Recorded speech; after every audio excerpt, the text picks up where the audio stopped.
So we will have to see if whatever this guy did means I don't have wacky service anymore. Fingers crossed.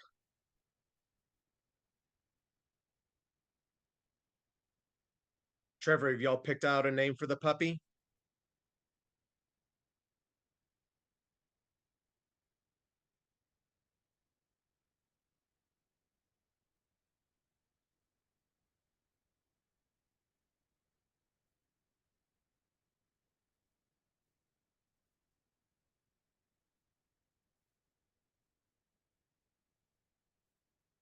It's very good. Yeah, yeah.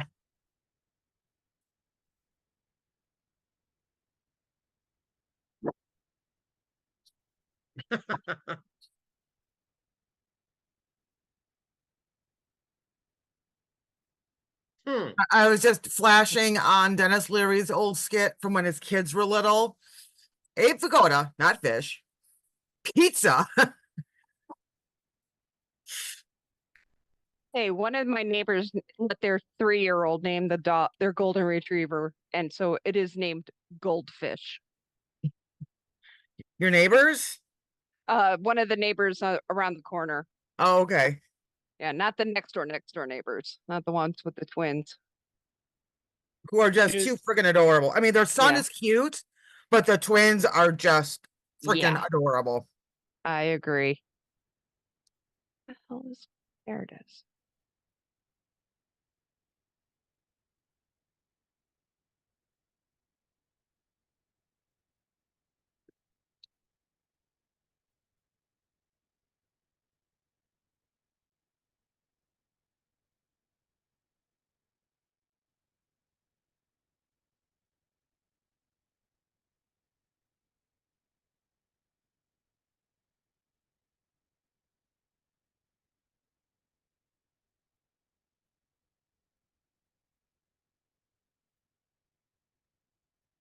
That takes you to how many advancements? Okay. I only have 4 XP to play with since I wasn't here that one time, so I'm going to save those for rerolls or whatever. Because we have an evil GM who's been cackling all weekend. Oh, I'm sorry, but I'm not. No, you're not. You're not. It's just going to be delicious when. Well, y'all have read a lot of Patrick's books, a player. so you know how like things never go well towards the end because you need something to overcome. Yep. So that.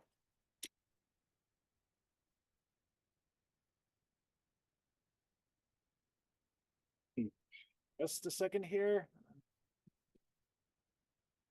Adding 2 NPCs just in case you guys make some poor decisions in life and decide to start a fight. What? Ooh, us? It never happened. No. So long as Jack doesn't do that goddamn 5-finger joke again.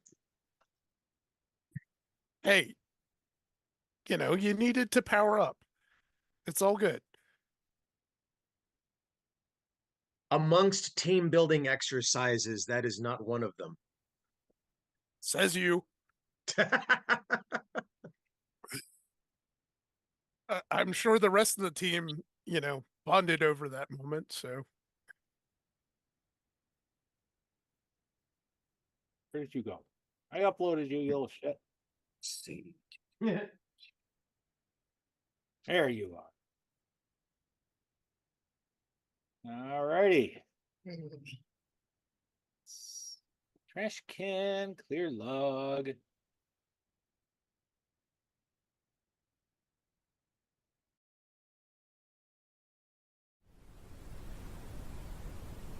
Houston, Tranquility Base here.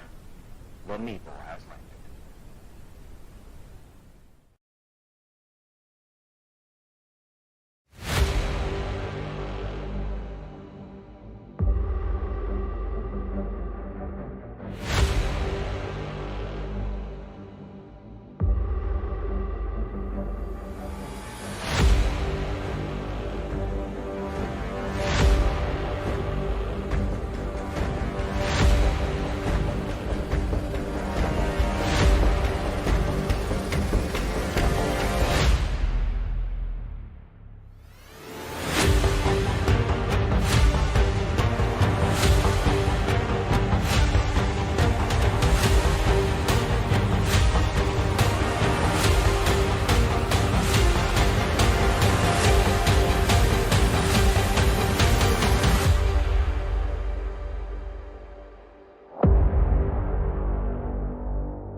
look out the window. You don't.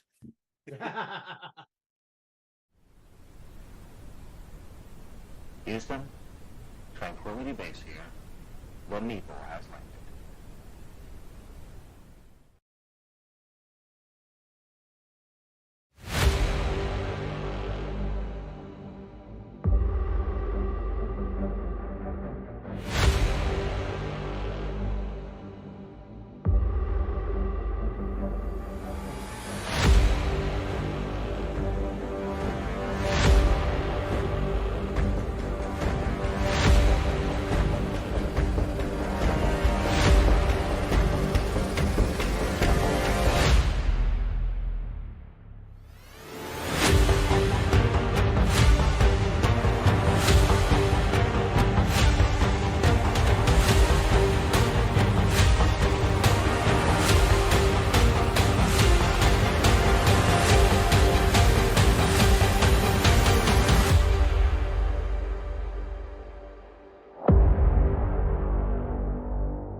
Look at that, an intro so nice, we played it for you twice. Good evening, everyone, and welcome back to the Vitruvian Meeple's production of the Powers That Be a Claim the Sky campaign. I am your host, Trevor, the Vitruvian Meeple, here as always with Patrick, ECAT, Matt, Julie, and Ray, here to play some CYPHER system. Sorry for the little bit of a late start, but, life happens. So we wanted to bring you the best game that we could, but, we also wanted to, have dinner. So, so without further ado, I'm going to pass things over to our GM, Patrick. Patrick, please take us back into the world of Excelsior. So, when last we left our intrepid heroes, they had decided to be involved in a little light thievery and sneak into a work trailer to grab a bag full of rare metals that was used as a payment from the fine folks at Memento Mori over to Erebus. It turns out that Erebus's presence in the place may have distorted it a little bit. They got lost in a liminal wonderland of cement, doors, cold, and darkness, and came out the other side eventually into a large chamber wherein they get to see just the most delightful thing happening, which is Erebus and crew, his friends from the Order of Magnitude, having now operating a new portal device, which, as one may recall, you had encountered before when they were dismantling the previous one. On one side of the room is the leadership and several members of Memento Mori. On the other side are the Liberty League and some newly decked out former Marines dressed up as new to be minted heroes for STEM. And the group of you are watching this from a ventilation grating, maybe 20 feet above the ground, with a nice view over all of the proceedings going on.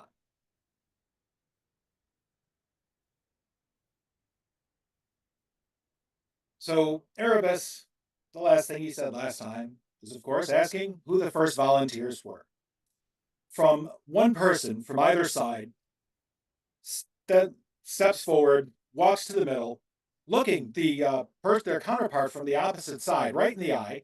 They turn and they walk up to the portal device, where Erebus is standing in front of it. Off to the side at the controls are the rest of the Order of Magnitude. The leadership from the various sides have already spoken. They've said some wonderful things. Everybody is really amped up. And then the lighting starts changing. The shape of the room starts changing a little bit as well as the portal becomes active. Okay. It starts off with kind of a reddish color, then into blue, then into violet, and then into a color you are not very familiar with, but it's somewhere in that neck of the woods. Not quite ultraviolet, but maybe you're seeing past your usual spectrum here. Erebus reaches behind him through the portal and pulls something through it. It is neither an octopus nor a beam of energy. It's not quite wiggling around, but it's not sitting still either. It's difficult to really explain what this thing is. but it's not fighting him either, but it doesn't seem to be phenomenally happy with being pulled out, like a fish being pulled out of a fishbowl, wondering what the heck's going on because now it's in a new atmosphere. Erebus looks at it, says something to it in a language nobody around seems to understand, although it seems to disturb the two people standing there. They seem a little taken back by it. Then he grabs a hold of it with both hands and pulls it apart into two pieces. One of which is bright and shining, and the other one is dark and menacing, dripping with a similar smoke and motes that fall off of Erebus whenever he's doing his work. He steps up towards the other two, and he passes the bright one into the STEM person's chest. And he takes the dark one and passes it into the Memento Mori person's chest. And he steps back for a second with his hands up, kind of watching it. And then the two react very poorly for a few seconds. There's screaming, there's thrashing around, there's weird energies flying about between them. But then it settles. And they both stand up, and they look at him, and they look back at their leaders, and they look to each other. And from the one, you see the biggest grin growing on his face. And the two, the STEM person and the Memento Mori person, reach out, shake hands, pat each other on the back, and then get back into the lines on their own groups. What the actual fuck? This strikes me as something that should not be allowed to Gene? continue. I think this might be something you might have had experience with in the past. Or at least Eddie? Maybe. Yeah. Yeah, not quite so violent in the whole Giger meets Ford assembly line type But scenario. Only, it just sort of happened, not here. Have some. But yeah, that's kind of what it's like. It's not quite so It's violent. a lot harder for you because yours is much bigger and more powerful. Yeah. So you had a good while of being in a fugue state, passing out, experiencing all sorts of terrible convulsions and stuff, but eventually it all sorted out. So you had to stitch together. And that So seems to be sort of what they're doing. we need to remind Eddie to use lube next time. Is that the Yes. Anytime.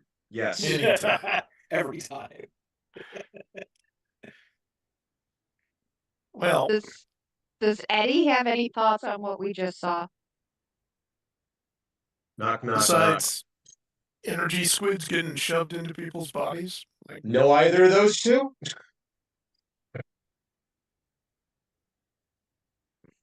Eddie is kind of flummoxed by what he just watched. In principle, it makes a lot of sense. He took a extra dimensional creature and put it into a dimensional being. The part that bothers him is how he pulled it in half. That he does not know what that was. I will say I was fully expecting them to merge back into one body. Yeah, actually, I was Yeah. too. I was too. or kiss something. I don't know. Or overwhelming. I was almost, doing this thing too. I mean, That is an option for the future. But I am extremely unsettled by his flummoxedness. Like coming to understand what I'm dealing with, plus the experience that we had, like in real time 6 months ago, with the kind of getting a glimpse of what this is. If Eddie is flummoxed, that's potentially a problem. the two things that seem to be bothering Eddie is the first, the whole separating the entity into two parts. And so you witnessed it yourself, was brought into light and darkness from one thing, and that's kind of weird. But also the other thing you hear him kind of asking to himself is, what are they doing here? Or more so, what are they doing here? And I Here think being this the would be a prime time to offer an intrusion to Gene. I accept.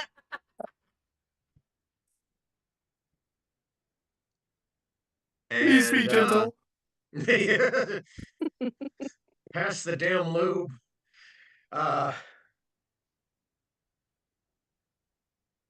We'll give the other one to Black Ice. No, thank you. All right, don't forget to click on it on the window. Accept. Accept. And oh, look, it already came up Black Ice. Wait a minute. Okay, don't. Okay. It's listening to you. Stop it. That's too much of that already. So you're kind of overwhelmed by the confusion that Eddie has. And you Mhm. step forward and you brace yourself on the grating in front of you, which immediately falls free because nobody secured this thing correctly. You would think they bolted in or welded, but no, it's not even pressure fitted. It just kind of falls off. So you're watching in horror as this big grating, about 6 feet across, tumbles down and smashes onto the floor, exactly as loudly as you would think. And everyone else in the room goes silent and turn to look up at you guys, standing, spying on them. And did it happen in slow motion? Oh, Like the way yes. all of those bad dreams do? And Yay! you can even hear the thing make noise as it turned, like it happens in the movie. Can I do the slow motion? Yes.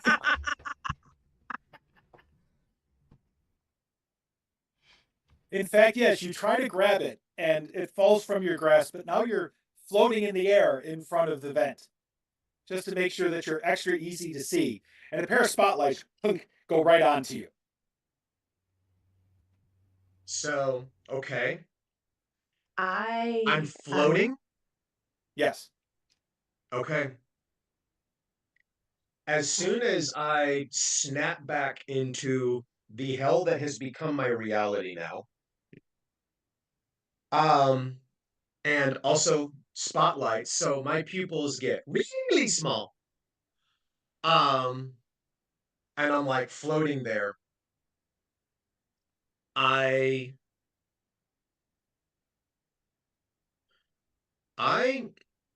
consciously withdraw and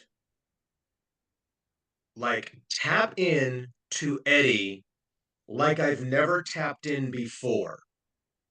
So if you imagine that the way this has worked is like Eddie's been part of me, he's a symbiote, but sort of like the passenger in the never-ending story, just sort of floating along, you can observe and gives me the powers. Yes, so there's integral. Yeah, seeing what I just saw, seeing his flummoxed, like I don't know what I'm doing, but I'm doing this. And basically with the idea of I don't know what we're going to do, but let's do something. So, um, whenever I basically kind of consciously, existentially fall back, and sort of allow Eddie to be much more present, much more like right there rather than observing, but witnessing and almost kind of in equal control.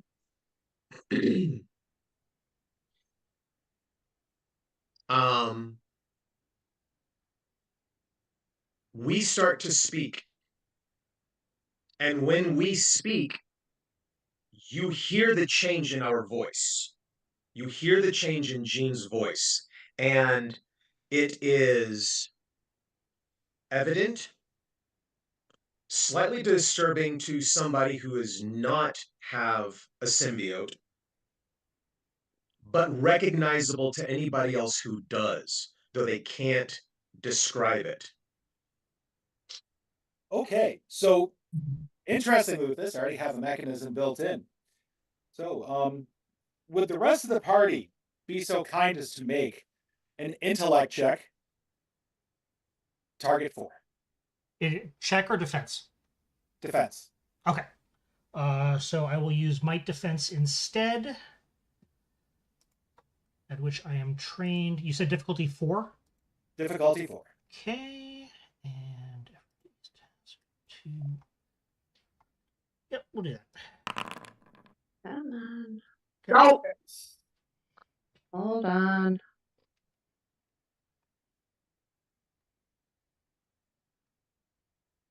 Where the heck?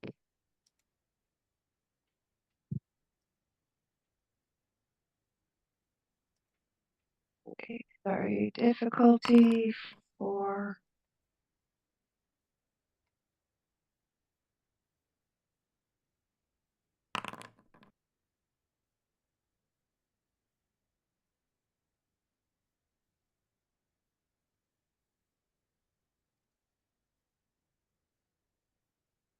It's everybody. All right, so only one who didn't make it was Paw, correct? That would be me. All right, Paw. Take 4 points of damage to your intellect pool. Oh my fucking head. What the hell? So when Gen X speaks, you hear 2 voices at the same time. One is speaking in English, and it sounds kind of like his voice. The other one is speaking in something else entirely, and it rattles inside of your head, and you feel moisture coming out of your ears and your nose. And the rest of you, of course, see the horror of the fact that she has started to bleed from her head. And the words that he says, looking straight across this large room at Erebus, is, "Brother, what are you doing?" The soldiers seem really put off by the words too. Several of them are like, ah! The 2 that, strangely enough, have gotten the aliens put into them don't respond like that at all. They're just like, "Hmm? You hear that?" And Erebus looks up in all of his, horrible dark majesty as he's about to reach in and grab the next of the things. And of course, the room has fallen otherwise dead silent, except for the machines running the things with their nice hum behind it. "I'm preparing. You know when the date's coming, and I'm going to fix it." And he turns, he reaches, and pulls another thing out. Looks a bit different than the other one. Perhaps the tentacles are a bit longer and it's a little skinnier. Rips it apart again, and gives it to the next 2. Meanwhile, by this point, I am now curled up on the ground, hands, head in hands, trying to ignore the fact that I'm bleeding from my ears and my nose.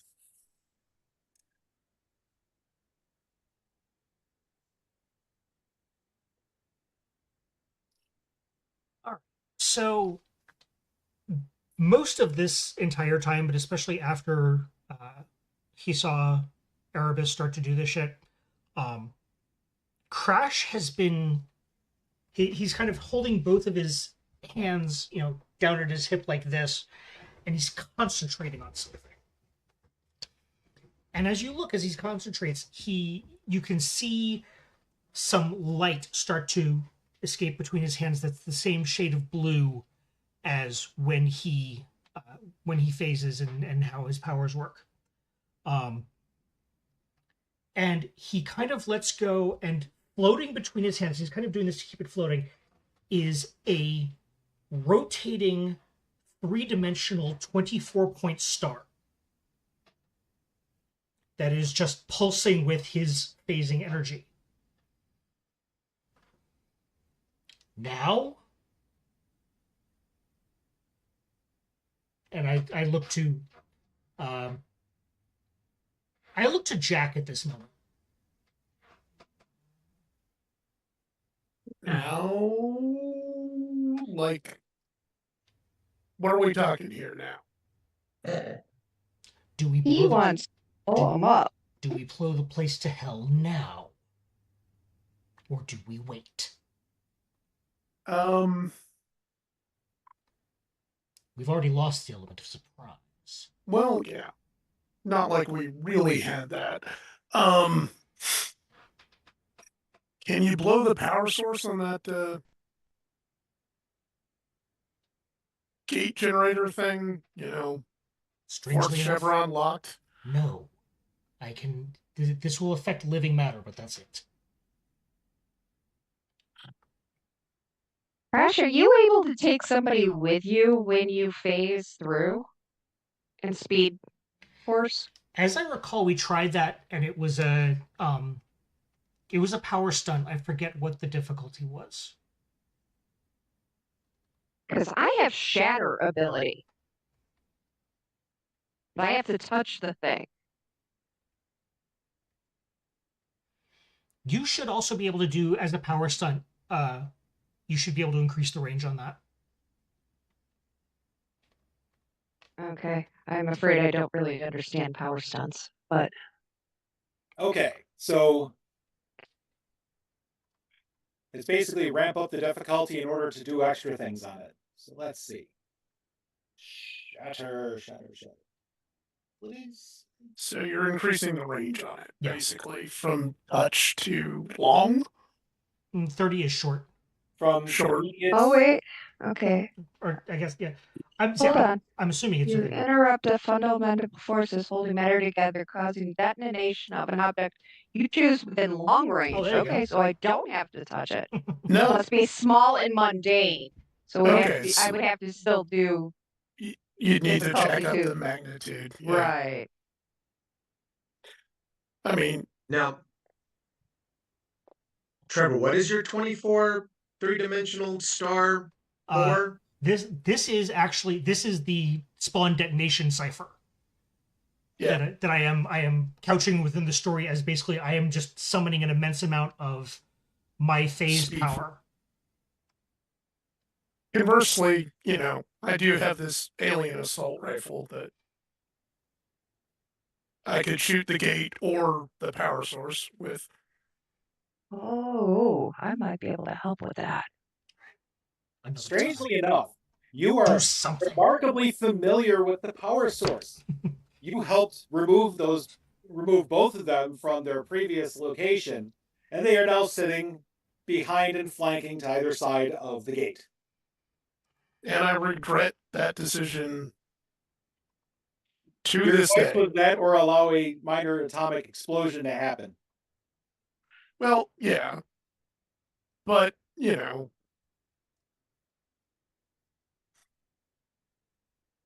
So if I remember correctly, if we sever the connection from the power source to the gate, the power source starts cascade failure. Yes, it needs to be constantly drawn upon, or it will be unable to prevent itself from continuing to generate energy and thus more heat. Okay, I have an idea. It's a bad idea. Those are always the best Well, I ones. think we all have at least one of those right now. Hey, Gene, get ready to suck.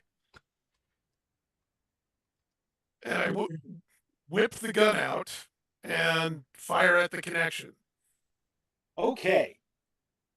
Oh, if only I had something already up my sleeves. There it is.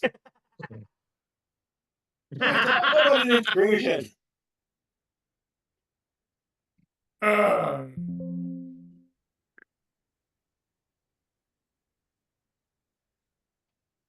I've got 1 XP. What say you, team? Oh, come on. Make the story fun. Yeah.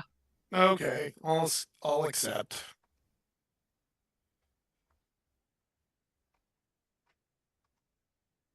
As much as this pains me, I'll offer the other point to Trevor being the voice of reason in this situation.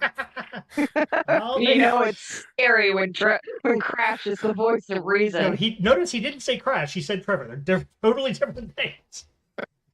Fair, fair. Fair. Okay.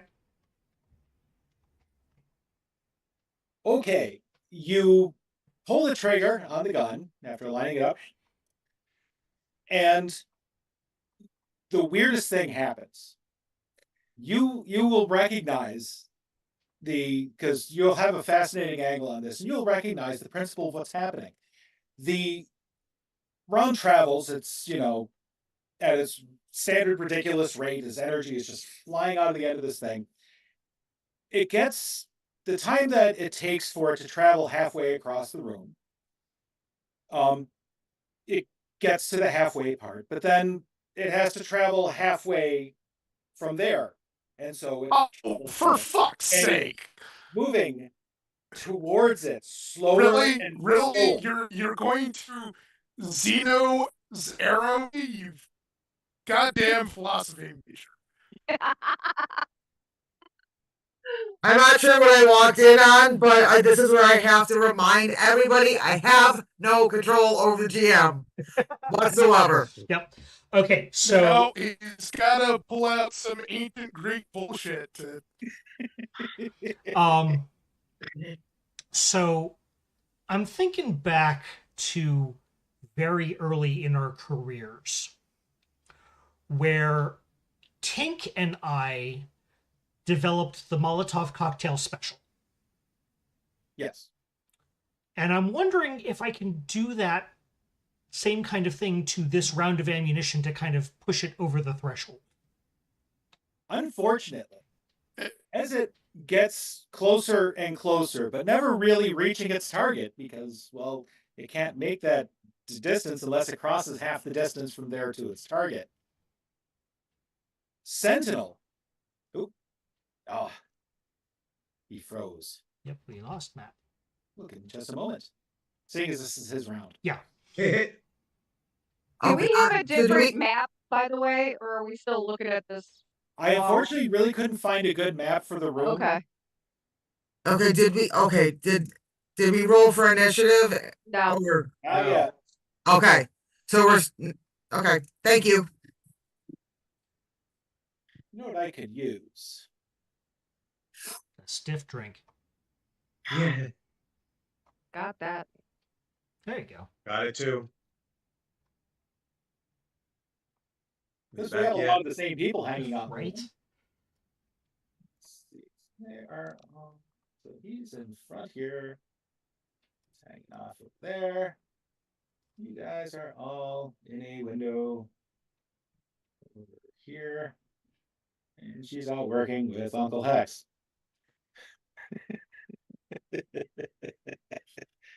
And everybody else.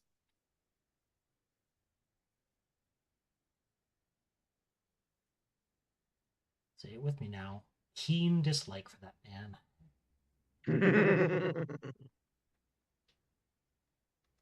But you know what? He's at least predictable. These damn superheroes aren't.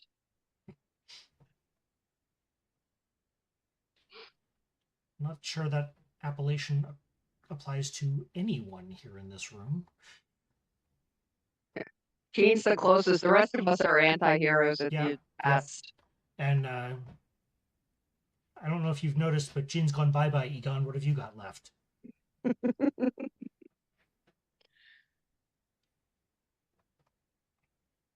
Yeah, if I had a way to name this this particular scene's location, it would have been the sausage factory.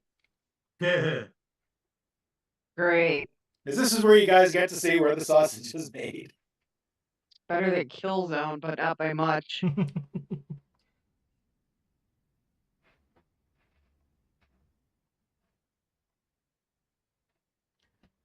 Oh, where has our jackdaw gone? Oh, where can he be? I think he's doing a full-on reboot. Yeah. Yeah.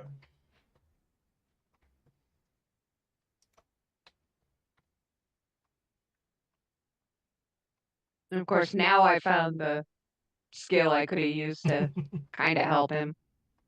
Not that it would have mattered against this infinite halfway point, Yeah. but I have the ability to add ice damage to a weapon. Nice. Erebus may not be very good at hurting other people, but he is really, really good on defense. That's why I'm like, no, let's add as many points of damage as we can. Now, Trevor, you said that that spawn cipher. Yeah. Oh, what ciphers do I It have? only affects. Yeah. So I rolled for what kind of damage it was, and it is cell disrupting, harms only flesh. Oh. Huh. And interdimensional beings don't exactly have cellular structure, do they? So there's Damn I just put the description in the chat. Thank you. I mean, it's badass. No doubt, no doubt. But I had what could have been a cool idea, but Yeah. totally would not have worked due to the. Actually, hold on a second, Patrick. Yes. The power source for this thing is fundamentally electrically operated, right? It is a atomic generator of a sort generating electricity, yes. Okay. Can I use a player intrusion? Oh, what's your idea? I would like to change the damage type of my spawn detonation to electrical discharge. Okay. Thank you. So in that case, now that the answer to that has changed significantly, I think it's time to I think it's time to unleash some chaos here. I'll wait till Matt gets back just in case he wants to try to dissuade me from this.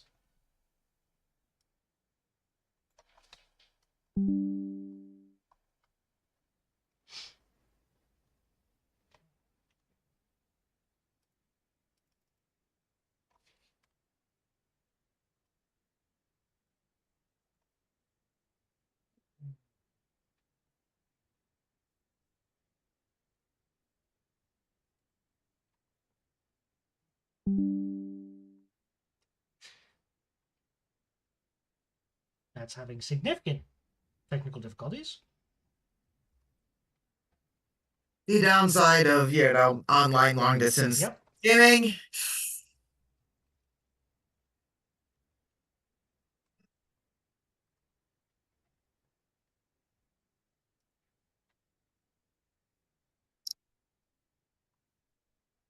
Oh. I'm just reviewing what ciphers I have. Yep. Yeah. I forgot about these two.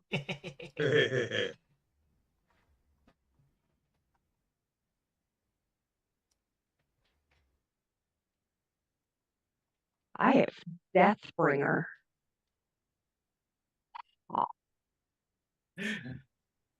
That sounds friendly. I say, my cipher doesn't sound quite as cool anymore. For the next minute, when the user strikes an NPC or creature of a cipher level equal to or lower, they can choose to make a second attack roll. If the second attack roll is successful, the target is instantly killed. If the target is a PC, the character instead moves down one step on the damage attack track. Am I back? Yes, we're back. Yay!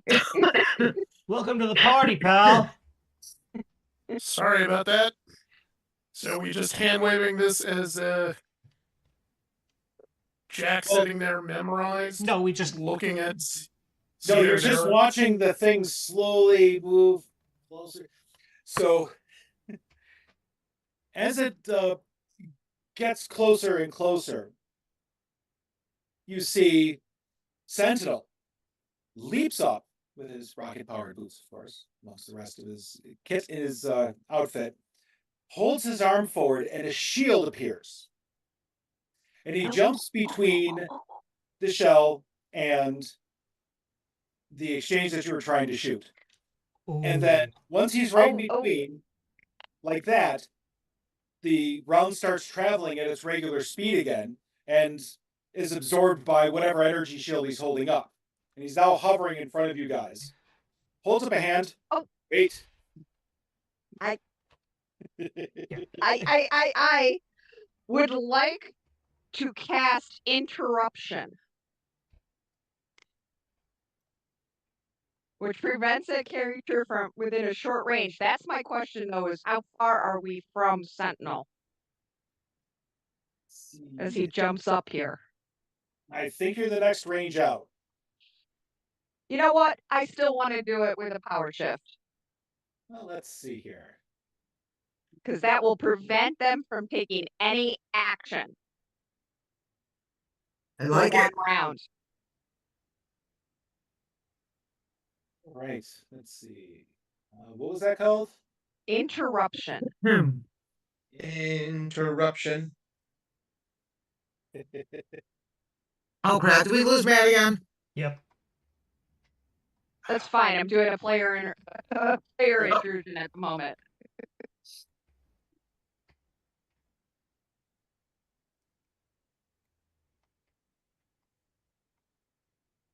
And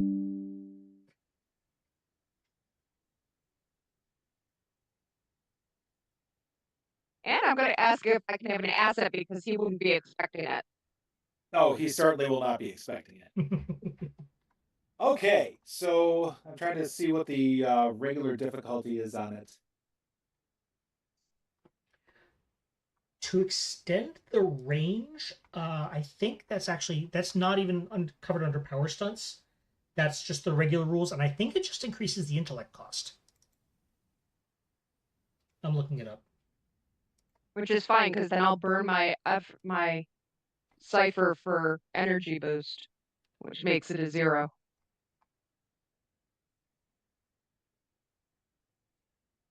All right, so this is a targeted thing against the difficulty of the person you're shooting at, correct? I guess it Yeah. just says, yeah. Yeah, basically, anytime you try to do something to someone that they're not going to want you to do, it's a roll against their level. Okay, that's the only downside with this. So you'll probably want to dump some points into it. He is a target 7. Okay. Do I get the asset because I'm like, he's totally You get not the expecting asset. this? You have to, thinking about it, how about you put a raise onto it for extending its range? A raise where? Sorry. Raises are on the when you try to roll it. That's one of the because you generally have 2 types of raises. One's for damage. One is for accuracy. That's a raise. So I think that just raises the difficulty by 2. No, Not by by 1. By 1, yeah. Oh, so it's a difficulty of 2? Entered by 2? So you get 1 asset from the not expecting it. He is also giving you a hindrance. Okay. So basically, you would just cancel out that asset. Gotcha. Okay. So your surprising him cancels out the fact that you're shooting it harder than usual. Right. To him. Okay. Well, I mean, throwing a bunch of effort into this. Because I need to. Okay. And I am, because it's going to burn 9 intellect points, I'm going to use my CYPHER of energy boost, which will take no intellect points away from me. Nice. So. All right. So Sentinel. I just like in a moment of like, no. Sentinel turns to leap up, jumps, and his boots don't fire. He got a boot lands on the ground awkwardly and whatnot. Does he then get hit by the projectile? Indeed. He does manage to go in front of it. So, Matt, what is the damage on your gun? 10, I believe. Excellent. Oh, you need to roll to see if it will cease functioning. Right. Okay, so that's just a straight D20 roll. There's, And yep. Okay. Yeah. yep. Yep, it's fine. Okay. So you managed to shoot Sentinel. Right in his fucking head, no less. Weird energies pass over his armor because, well, this is a weapon designed for taking out people like him when the aliens invaded, because, well, they know what they're doing. Different aliens, of course. Demons, really. Right. So instead of him having the opportunity to try to tell you guys to stop, Ultra Soldier Alpha, the head of STEM, as you guys know of, steps forward, holds up, stop. And in spite of the fact that he is, once again, a very large individual, very well muscled, and he doesn't look so big from where you guys just happen to be standing up in your tube up in the wall, with the exception of Gen X, who is floating there, kind of in a minor fugue state at the moment. Sorry Why? about that. Really, Sawyer shouldn't have blocked with his face. It's kind of a bad idea. That's okay. He's just a Ken doll with delusions of grandeur. Why don't you come down and we'll talk about it? Why don't you say that shit from up here? Down there. To us up here. This is why Jack's not the speaker of the group. Sounded a lot funnier in my head when I didn't plug the line.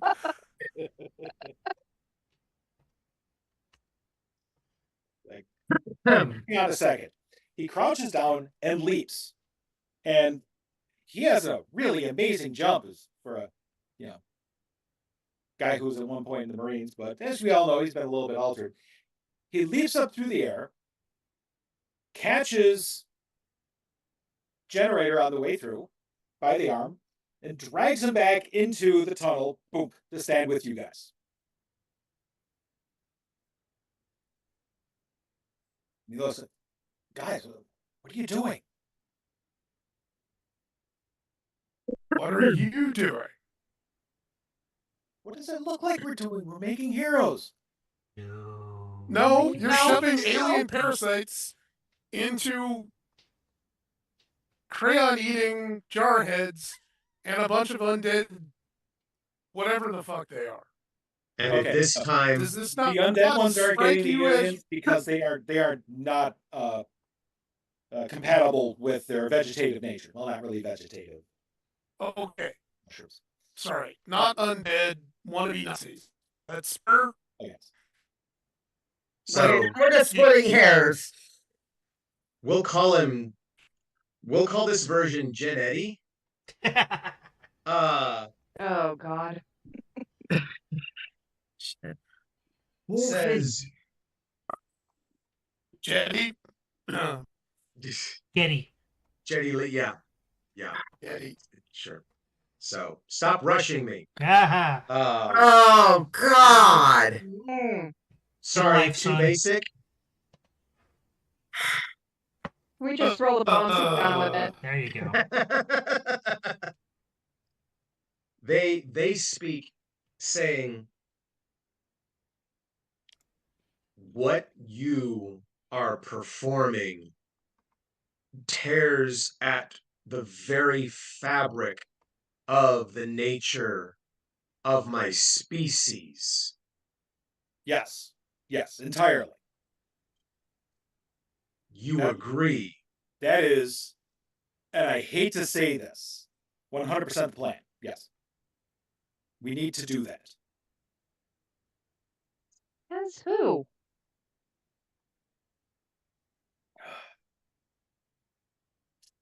He looks over his shoulder at the events, which are continuing again.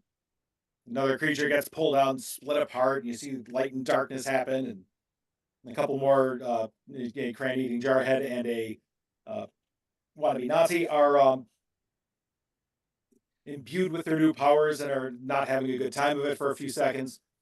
See that's what concerns us, big guy. I mean, why? Help us understand. And I'm wiping, doing the cat, trying to wipe the blood from my nose and from my ears. And I'm like, can you please explain why you are doing this? And as I gesture with my hands, kind of doing this, get a little blood flecks are coming off of my hands. And I'm trying to actually splatter him in the face just because, fucker. Okay, there's two reasons. First of all, we need to make heroes. That's the thing. We need to make powers, more specific. Right? You No. appreciate that. No. No. No. Okay, hold on. Why? Because otherwise, the naturally created powers will take over naturally. Do you All right. want So place this for It's something called like this? Emma fucking replacement Lucian. theory? It's Oh, it's called not replacement theory. It Emma totally fucking is. Lucian, and it's just what happens. Here's the tricky bit. You are spouting Alex Jones bullshit at us So, as your rationale. our friend here, he points at Pa. Our friend here is part of the next evolution of humanity. Right. The Adam family and the Scions are a natural end to humanity. And that's where humanity's going, and that's where they will end up. Right? Okay. Yeah. There's a tipping point where that change is going to happen. Do you want all of humanity to murder every single one of them? Because they'll try. Unless they have every good reason to believe it's good that's happening. And how do we do that? Well, we cast both of them as on the side of the heroes. And you can't have heroes unless you have villains. No. Turns and he waves out at the room. So we need to have that happen, or it's going to be war. Now, he's got a symbiote, right? No. No, USA Yeah. is 100% Oh, it's USA. bioengineered. Erebus is still busily going about his... Steroids. No. Okay, this is entirely a flawed premise. And I'm sorry, but you guys are noticing it's getting colder and colder and colder because ice is getting very pissed Now, off. granted, the way to do this is never pleasant. You know about that. Jack, you know about that more than just about anybody. Jack didn't ask for it. I didn't ask for it. No. Crash didn't ask for it. Consent Okay, issues. You are not fucking God, you asshole. No, we're not. He looks at Generator. He is. And that's the he second would reason. do this bullshit to us. Yeah? But he's our god. So cut him the hell down. So here's the thing. There's a second part to this. And why we're here tonight. See, things are coming to a head, and they're supposed to. This is something maybe Eidolon can explain a little bit better. Actually, hang on a second. He turns around and hollers out for Eidolon to come over. Who's standing there? Asshole, I'm sorry, but is this asshole within short range of us now? Yep. I don't care. I am throwing fire and ice at this asshole because he has just reached that point of an 18-year-old pissed off goth girl. While this asshole is monologuing, I just throw a blast of ice at him because I'm that pissed off and I want him to shut the fuck up. Sorry, guys, but Oh no. He's a target 7. Oh no. okay. Jack's digging through his bag for a box of Crayolas. Fuck. XP. XP to reroll. XP to reroll. Oh. You sure you don't want a GM intrusion? Oh, I am very sure of that, Patrick. Thank you Hell very much. To the nah.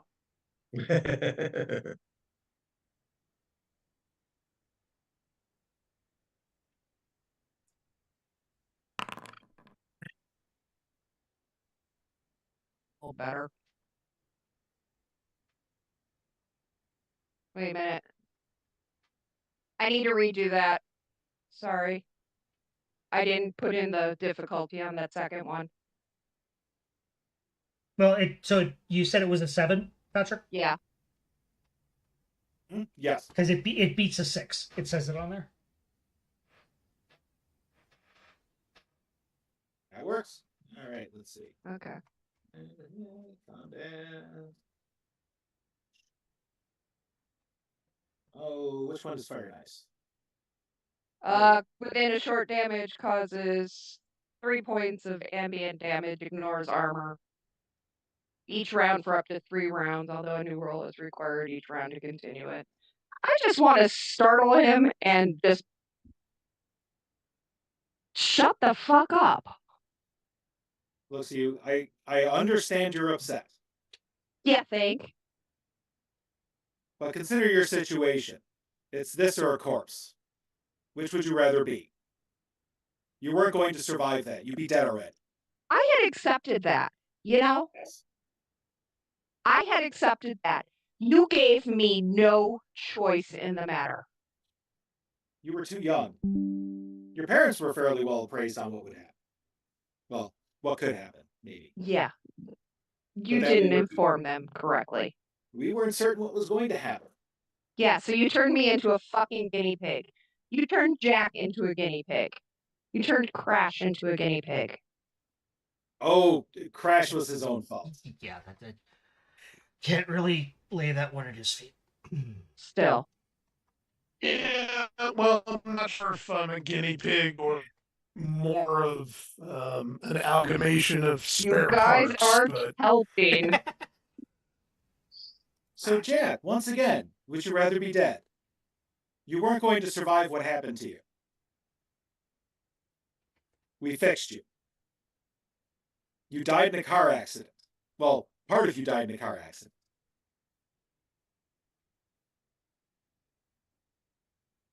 See, that's... yeah, it's- where did the other parts come from? Oh, so one of you died in a horrible, horrible experimental accident. It's where a lot of your smarts comes from, I think. I'm not certain on all of the finer parts of that. But that was one of our older and more talented scientists. There was a lab explosion. There was not a whole lot of them left. But there was enough of the right parts. The other one, well, another unfortunate soul. This one happened to suffer from some violence during a hero altercation. Wrong place, wrong time. It's Wrong friend. right, acceptable losses. Well, collateral damage happens. And Right. make no mistake, we have been at war the entire time. That's how we're here. A war of your making. We've always Oh, no. at war with. This war started well before I came about or any of my predecessors. Strangely enough, this didn't even start with the program that gave birth to the Reich Donner and other things during the war. It was earlier than that. This happened. The first thing happened when these guys showed up. And once again, he points at Gen X. They set a clock in motion. Well, maybe the clock is a natural thing, but that is what set everything in motion. They have been here the whole time. They're the reason humanity exists, why most life on this planet exists. When they got here, there were giant mushrooms and broadleaf plants. Soil was first starting to become a thing. The atmosphere was toxic to anything that we know now. But strangely enough, plants and mushrooms could live there. That's about it. But they picked this place for something. I don't entirely know why. I don't think anyone does. Well, actually, maybe those two do. Well, actually, now there's a small gathering of now 8 others that might have an idea as well. But it's nothing we know. But our world is destined for something. And that destiny does not involve us being on it. We're an ant colony. And they want to build a housing development. And what do? Do you want to survive? Do you want to stick around any longer? So your solution is to kick over your own anthill. So it turns out our original solutions were faulty, but we started getting more people involved. Once again, Eidolon. Eidolon represents some of the oldest powers of this planet, as old as humanity is. Works with them. They came up with a solution to things. Doesn't quite work, but now we've had a power multiplier. We are able to bring a little bit more force to it. There's something we can do to fix it. But in order to fix it, we have to do some very, very unseemly things to put ourselves in a situation where that can happen. And we need more of them. And we need to keep everything stable because things are going to be very bad for a while.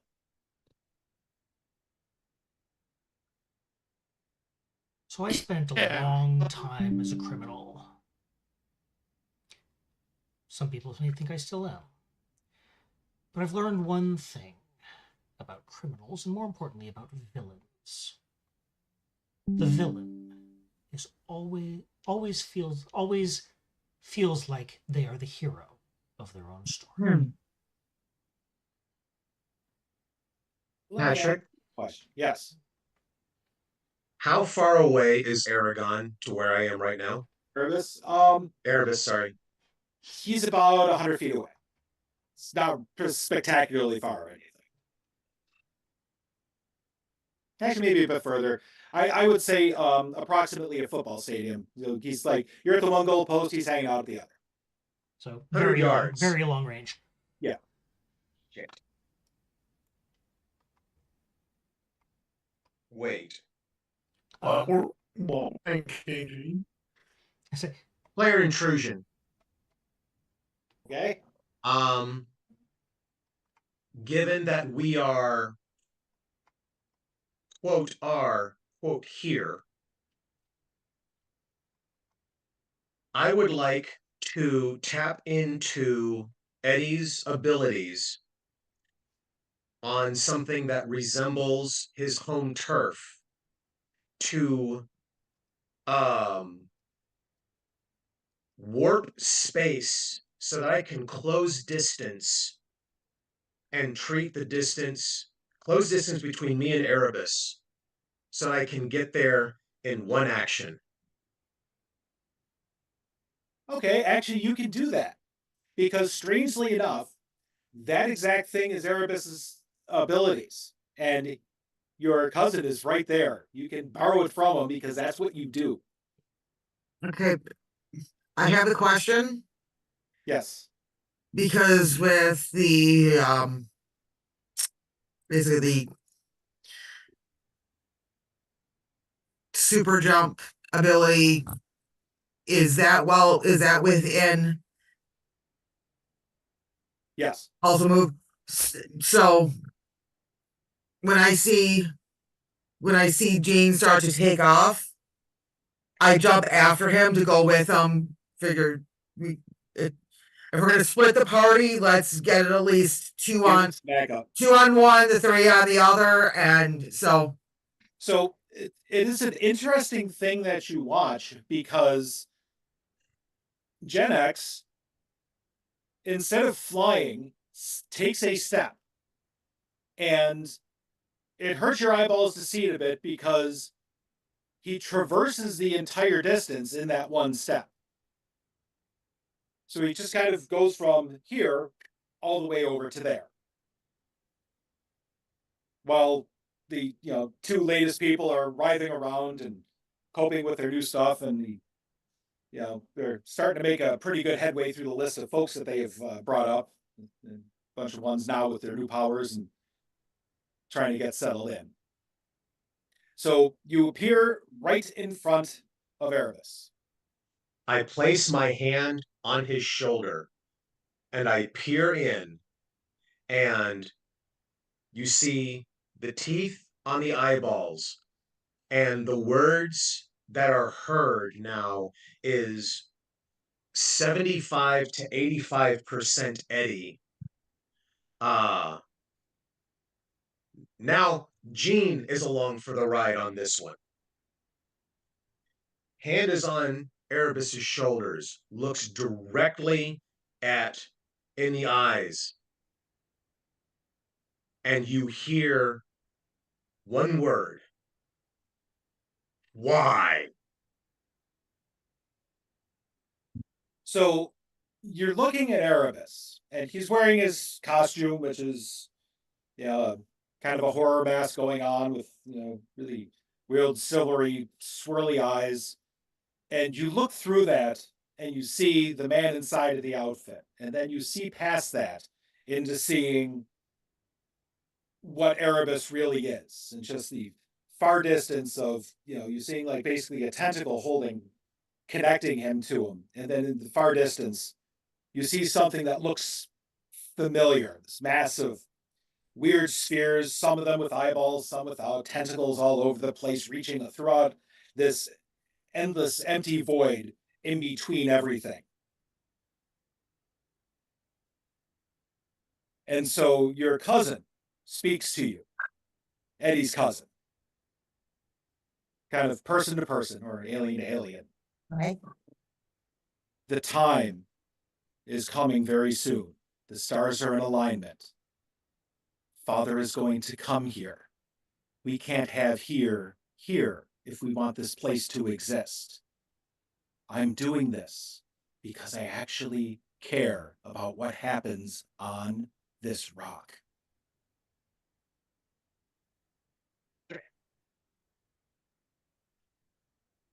Eddie echoes, Father. And he turns around. He bends space back to the party. He approaches. He's back with the rest of the team. And actually, this is still like 75% Eddie at this point.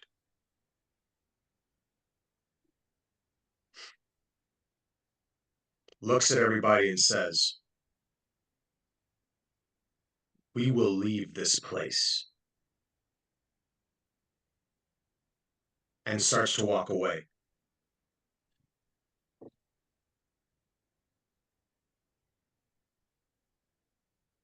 USA looks at you and says, if you want the quick way out, the door's right over there.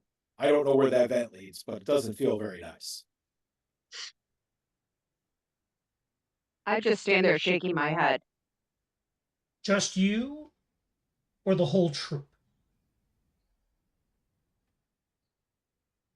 He turns and said,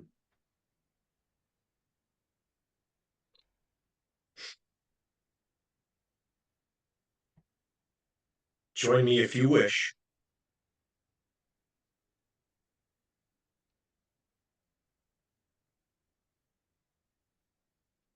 But we should leave this place.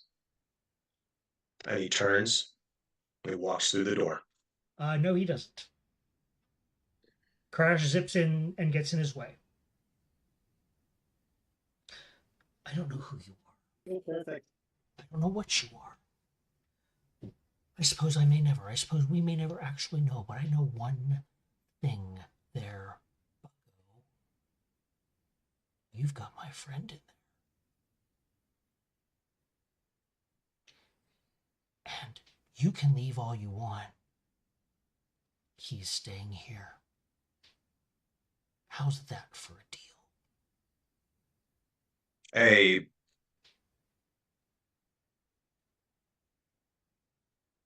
relaxed, almost endearing, small smile comes across Gene's face. I am very fond of your friend. I'm very fond of all of you and this journey that I've been on and this world that I get to explore. If I were to leave your friend,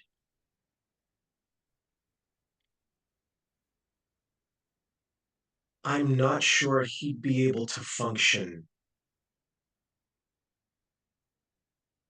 And I don't think that's what you want for him. What does he want? He turns to black ice. I've got tears running down my face because right now, someone who she has seen as a father figure is abandoning her.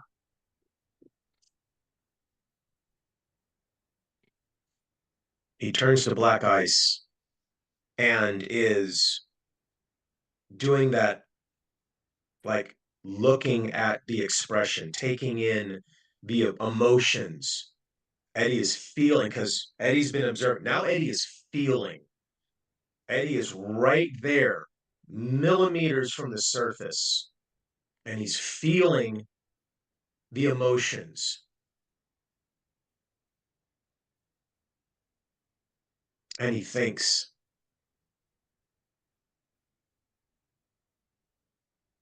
he's always wanted to understand. He thinks again. He's wanted to have a role. And with you, he steps back, gestures. He's found that role. He takes one step forward. But believe me, when I tell you, when I tell all of you, when the name of my Father is invoked, the repercussions are something no mortal being can fathom.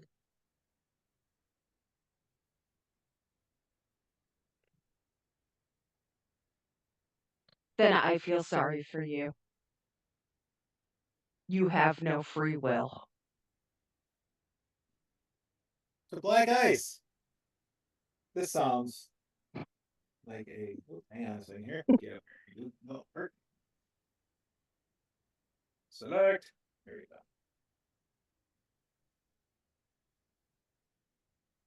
There it is. I'd like to propose an intrusion for you. Sure. I'm going to give it to Pa.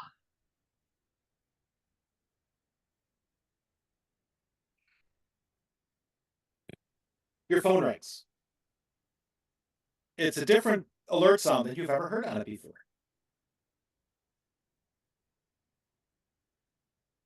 I deny. I'm in the middle of something here. There's no deny on it. You look at the screen, it is red and says priority STEM alert.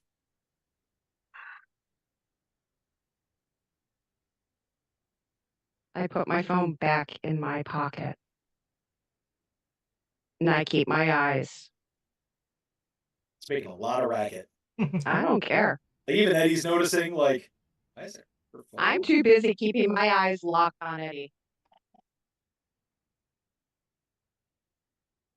I have withstood my mother screaming at me.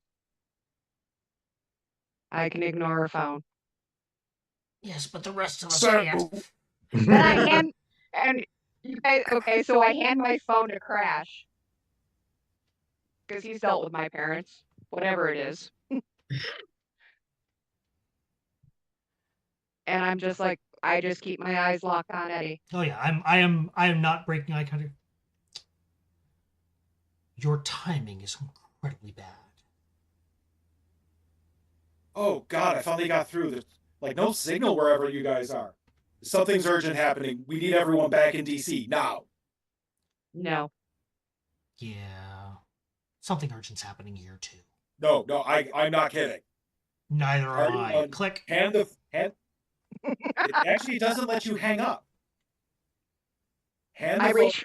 to one of the league then. This is urgent. Give me my phone back. Give me my phone back. You have it. USA And Today I official. invoke shatter.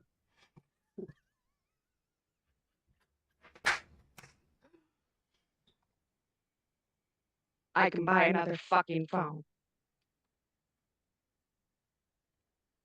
But I'm serious, Eddie.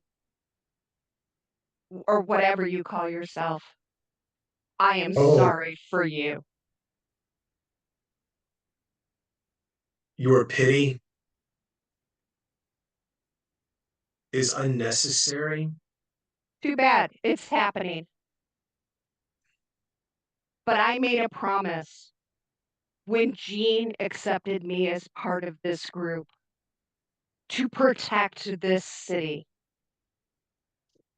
And if that means giving my life to stop whatever it is that's happening here, I will. And you can tell your father to fuck off as much as I tell mine. And I turn my back on him.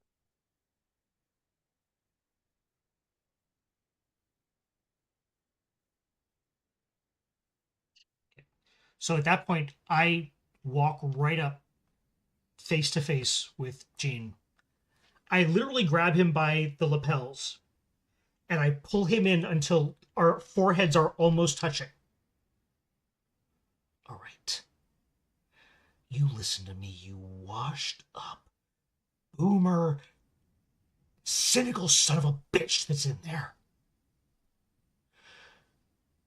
You. Not this. Not the slug. You. And I lower my voice so that only the two of them can hear. You showed me what it's like to be a hero. Don't forget in the process. You want to fight. You love this city more than anyone I know. So fight for it. Fight for it!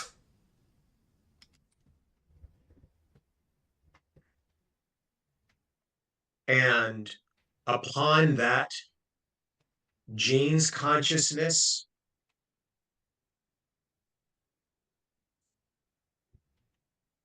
like starts to reemerge in that like sudden acceleration to the surface. And you see the teeth like suddenly retract. You see the expression change. You can tell that Jean's in control. And not for the better. And Jean flips. Fight for it? You want me to fight for this city? Have you seen the visions in my head? Can you even perceive of what it means to be connected to any of those things? He has been around for millennia. He has seen evolution. He knows jack shit about humanity. I'm sorry, he gave us the big, if you go to Zod you die speech. I turn He back doesn't around. understand humanity. I turn back around and I look at Jean. And what the fuck are you gonna do about it? He's gonna walk away. Then walk. Like the washed up old boomer he is. I gave you my trust. You promised me that we could make a difference. I'm done. And I jump off the Yeah. the thing we are, and land in the middle of all these assholes. I will make my hero moment. I even do the fucking superhero landing.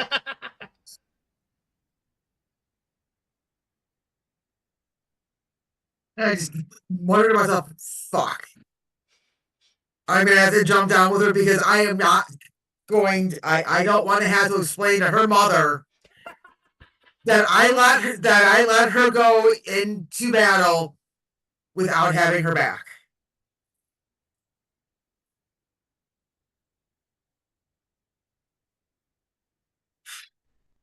So I jumped down too.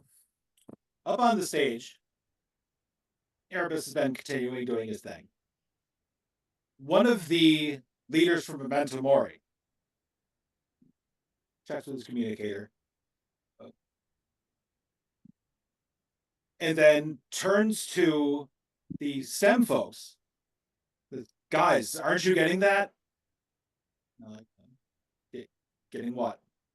Oh, so you need to get out now, all of us.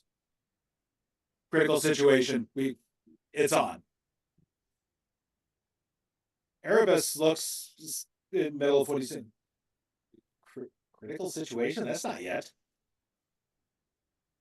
And then the undead horror that lies underneath the mask looks at him and says, no, there's another one. Right now. You get them out. You have to get them back to DC. Erebus slaps a couple more things to people. Looks over at the control booth. Gives a sign. And the portal starts shutting down. You can tell it drops back into normal colors that human eyes can see. And eventually starts sparkling and the portal closes. And he looks over at all the Marines and the assembled folks from STEM, and then they're gone.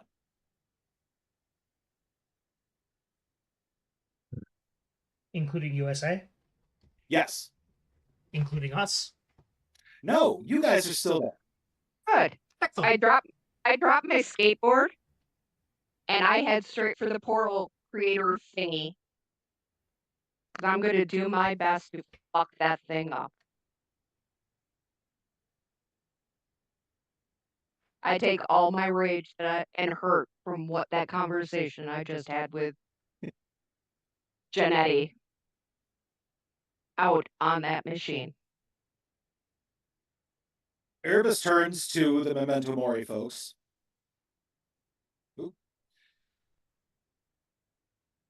Says, all right, well, looks like you're done here for tonight. And then the entire group of them disappear as well. This is a big cloud of nothingness and then settles down. And Black Ice is screaming towards the control booth. Mm-hmm. And I don't care if I get trapped in that half thing. Actually, that's not happening. You would recognize. Good. As Erebus is busy doing other shit. And I am just going to do whatever I can to fuck that thing up.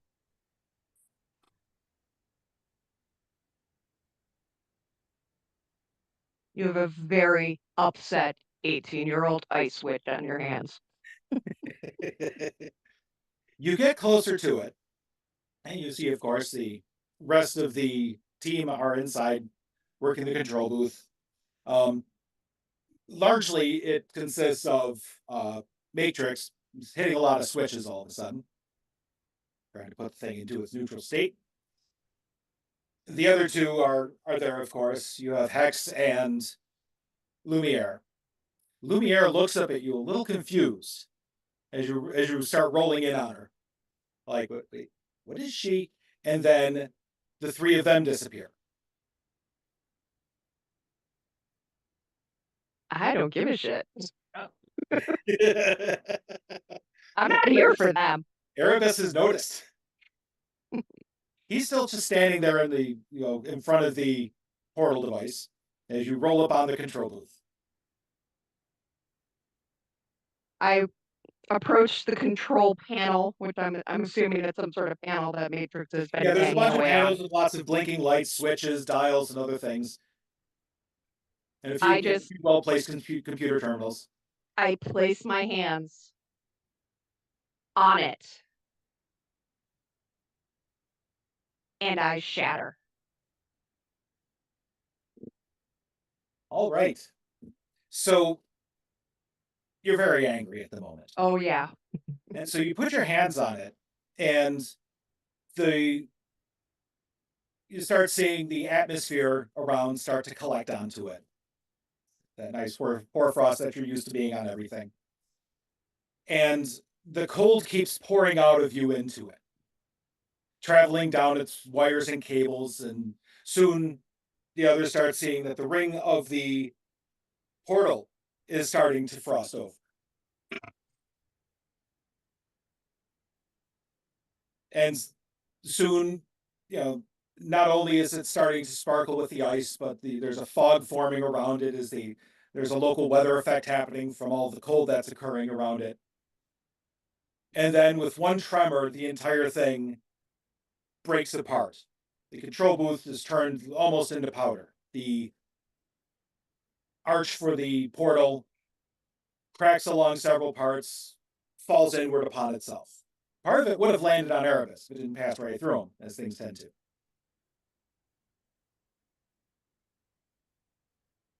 I just look up and give a small half smile that conveys a whole lot of fuck you to Erebus. And I turn my back, drop my skateboard, and head back to my group. So I would like to do something while she has Erebus's attention.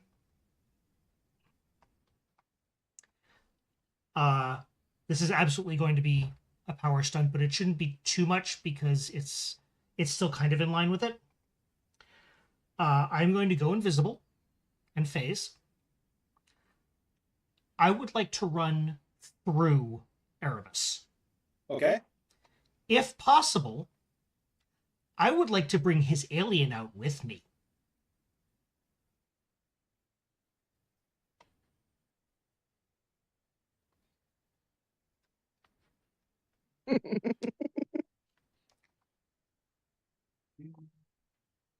Make the GM think. That's a whole lot of alien wing wang. There was a mechanism for what's about to happen. Yeah, I'll take that. And I will give.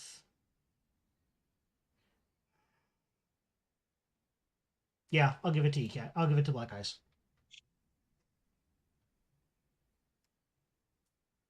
So you go invisible, and you phase, and you charge at Erebus. And as you're approaching, you start seeing things as what Eddie is seeing. That there is a big black tentacle kind of passing into his body from wherever. Yeah. You can't quite see that far. But you're like, that thing. Okay. So you grab onto it and you keep hauling ass. And you actually manage to hold on to something, even though it's not quite there, but your phase links up for just a moment. Okay. And then where you're running to starts twisting out of shape. You're running across the room, and the room extends and starts turning into that strange stone hallway, the doors on it that you're just whizzing past, and you hear a voice coming through the tentacle that you're holding. And where do you think you're going to go? It's not Erebus's voice. Yeah. So as soon as the room starts bending, I'm starting to run in random directions. And if I can't pull the tentacle out, then I'm going to wrap him up in it. So the tentacle, turns out, it's not like acting like kind of a solid thing. So whenever it wraps around itself, it fuses back together into one stretch of tentacle. Okay. Huh. And as you're moving, you're starting to see more and more of Erebus Erebus's alien, Nebula, paying attention to you. In that these big shimmering spheres of darkness start manifesting around, and some of them have eyes and they're looking at you. Okay. I see what you fail to understand. Yeah. As In you're, my as you're minutes. and it pauses, and let you once more. You know what we're doing right now. I think it's the masochism tango. No. We're saving your city with you. And then you screech back into reality and have to halt before you wrap yourself into a wall at max speed. And Herb is still standing. The tentacle, you can't see it anymore. The spheres are gone. He's just kind of standing there, watching all the stuff going on because, he's having a crazy night. For a fairly mild-mannered villain.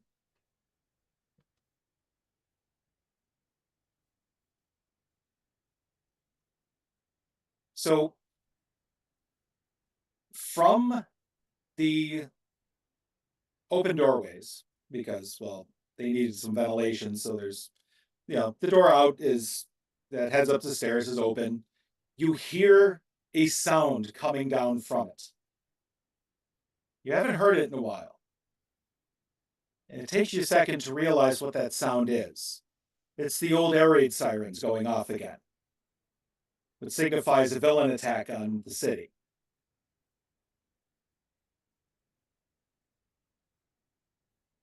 It's in the distance, that wolf-like howl, rising and falling. Nerva says, "Oh, it seems like you're needed. Do you want to go somewhere?" Not with you. "Oh, I'm not going with anyone. I could just take you there. No. Otherwise."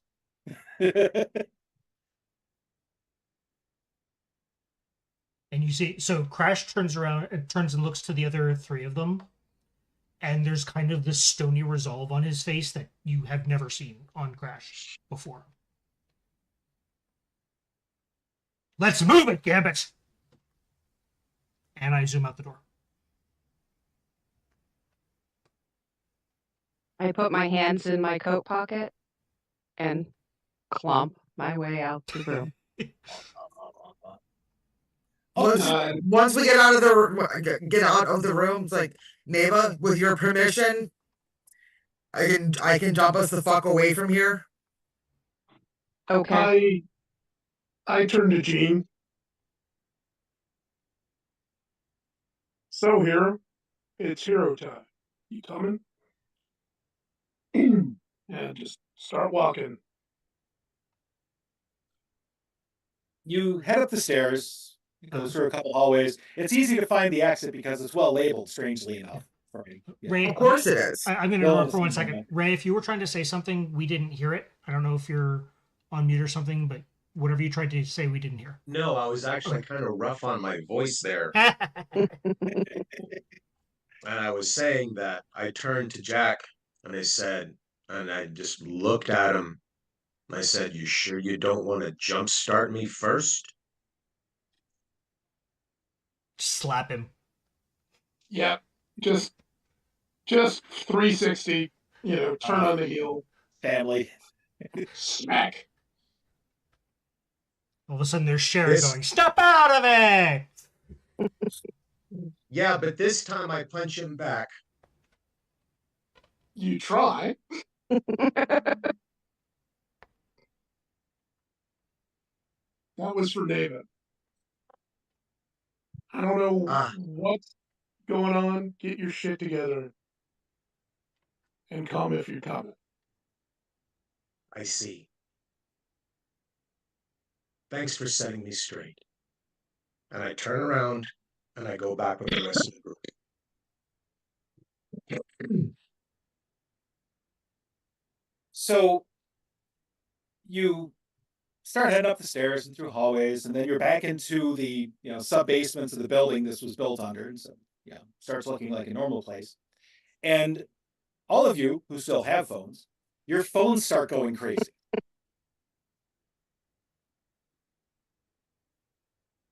I will absolutely be the distracted driver as I'm zipping it. Well, fortunately, you make it up to the top pretty damn fast.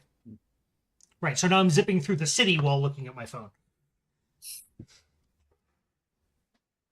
Yeah, basically once we get outside, I check the phone, basically slide it back in pocket. Got your skateboard? Neva? Yeah. Okay, let's go. And I grab her and jump off to wherever is in the city. I'm assuming that the message says something about, where to assemble or where the attack is happening or what have you. It is I heading... keep my eyes tightly shut because I have just discovered Neva is afraid of heights. So, of course, this is happening where the alert's sending you is right into Central Park. Of course. Yep. All of the alarms are going off. Bad things are happening somewhere over there. Jack's still waiting for his lift to show up.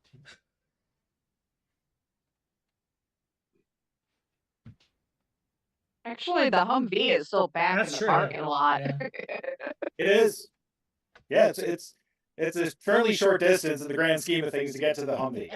Oh, that's right. I completely forgot about that. So Oh, Jack, make sure to bring the car. Jack, bring the car around, would you? So your alerts also tell you that something really terrible is happening in Liberty Plaza in DC at the same time.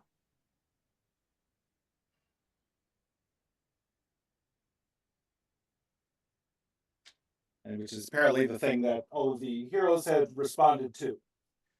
So you swiftly make your way across the bridge. Fortunately, it's not all that bad, especially when there's a big alert going on. Most people get the hell off the streets because, well, history has told them when the big alert goes off, there's a very good chance that you're going to get murdered by whatever's happening.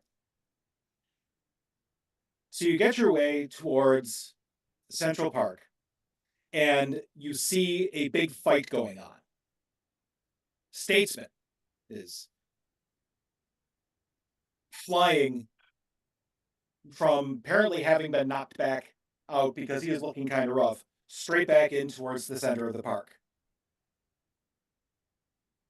There are several others there apparently giving an assist, and whatever they're fighting is giving it to them good. So you're going to park politely, or are you just going to drive clean across the park? Oh, everybody's flying and stuff. So it cuts back to Jack Dog with a pair of keys in his hand and only one without flight powers or super jump or A lift. I need a fucking grappling hook or something. God damn it. I swear I thought it was going to be, cut back to Jack sitting there stuck in traffic. No, we're not even there yet. It's just, and is the Humvee still invisible? Yes, actually. So he's taking the fob out and kind of doing the echolocation thing. Oh, there it is. There it is. Son of a bitch. Get in the car, slam it in reverse, back into the office, like you hear a crunch as it hits the stairs. He wheels it around, floors it for the bridge, which, if I remember correctly, has the Jersey barrier set up to sort of slow down. So you've got to kind of slalom through. So he's just gunning it down the bridge, clipping the barriers just barely because he hates the Humvee so much.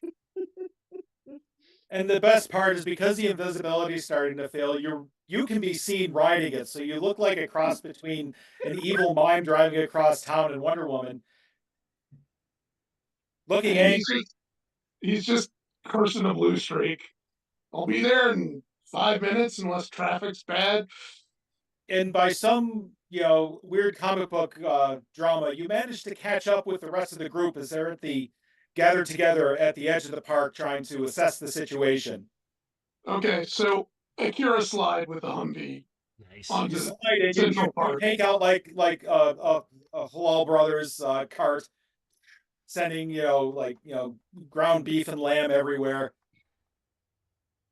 Sorry, Damn, I liked that one. I need to. It's the only one who didn't give me diarrhea. God damn. Oversharing. As you're standing there, gathering yourselves, you see a intensely bright light shoot out of the middle of the park and hit one of the skyscrapers. It kind of cuts across and slices a hunk of it off, and it slides off and starts falling down to the street around it. That's not. I jump up and fly up to that, and since Jack has thankfully already supercharged me, I'm going to use my damage boost CYPHER in order to obliterate it before it hits the ground. Okay. So you hit it, and the structure for the missing hunk starts falling apart into smaller and smaller pieces, and you look down, and nobody, fortunately, is underneath it, which is great. Although it is tearing up the side of the building on its way down, something fierce. Hopefully nobody's in it. You see another bright light, and you see your friend, sort of friend, Statesman, flying past you guys into a conveniently placed boulder, which he flies into and pulverizes it. And he stands up, kind of rolls his shoulders a bit, checks his jaw, looks at you guys. Come on, it's on. And flies forward back into the center of the park. I stand there with my arms crossed, just watching this, because part of me, and I don't vocalize it, but I'm hoping like my body language exudes that I just want these two sets of assholes to obliterate each other. And I'll just stay on the periphery to try and keep the collateral damage to a minimum. Jack calls out after, the statesman as he's flying away.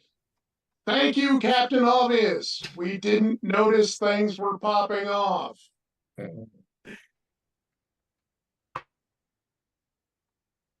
Because I made a promise to Jean, to my city, to protect the people. These assholes can beat the hell out of each other if they want.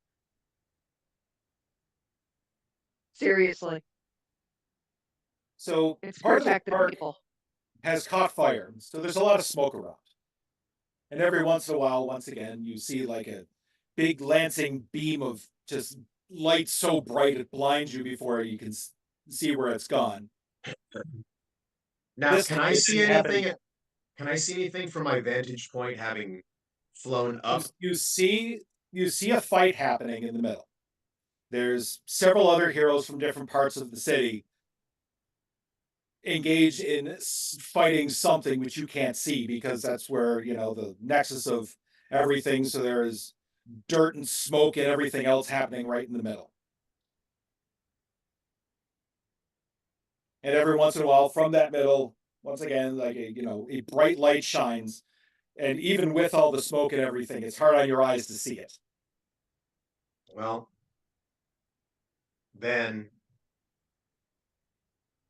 I'm witnessing this, set my resolve, and I simply descend into the middle of it so I can see what the hell's going on. All right. So the rest of you, your team leader is foolishly, as far as you can tell, started flying straight into the middle of what's going on. You're going to follow him or you're going to hang out at the outside? Son of a bitch. I go in. I just activate the earbud and go, make sure you get Cyclops' sunglasses.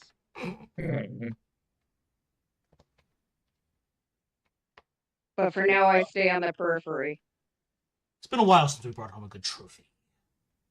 All right. True. Jack, are you heading in or hanging back? Jump back in the Humvee, gun it straight for the middle of the chaos. What the fuck? I have this vision of, like, as Jack's driving off, he opens the driver's door, grabs Devo by the collar, and shoves her into the car. I'd swear, but reluctantly go with him. All right, Pa, you gonna lead in? I'm gonna jump into the middle of this, and but first, I'm gonna do a figurative wiggle of the butt to try to assess who I'm actually trying to attack. Try to find your good landing spots. You're doing that. Well, yeah, and see, identify who's on our side, who am I attacking, so that I, It's don't. fairly easy to figure out who everyone's attacking because it's not moving anywhere. It's just kind of standing there in the middle. As you're narrowing in, you start seeing it's human-shaped for the most part. That's a good sign, you think? After previous events of the evening. Patrick, can I retcon something real quick? Just Okay. because I think I finally have a use for this thing. I'm going to use my fireproofing cipher on the Humvee. So the Humvee now has armor 10 against cipher damage, or against fire damage for 1 day. Excellent. That's going to come in handy as it's driving through a fire. That's kind of what I was thinking. Because there's a forest fire going on all around. And Jack's doing a fairly decent job of not running into the trees as he's trying to go past them. Because once again, the borders of the Humvee are a little sketchy right now. So you close into the middle. You see a ring of other heroes kind of getting back to their feet after the thing's last attack. And it's standing in the middle, just standing there. And you get close enough, and a breeze comes through, and the smoke clears. And you finally see what it is everyone's fighting. Oh, it's Iron Man. And in the middle is a figure you're familiar with because you've seen it in the lobby of the Liberty League's building.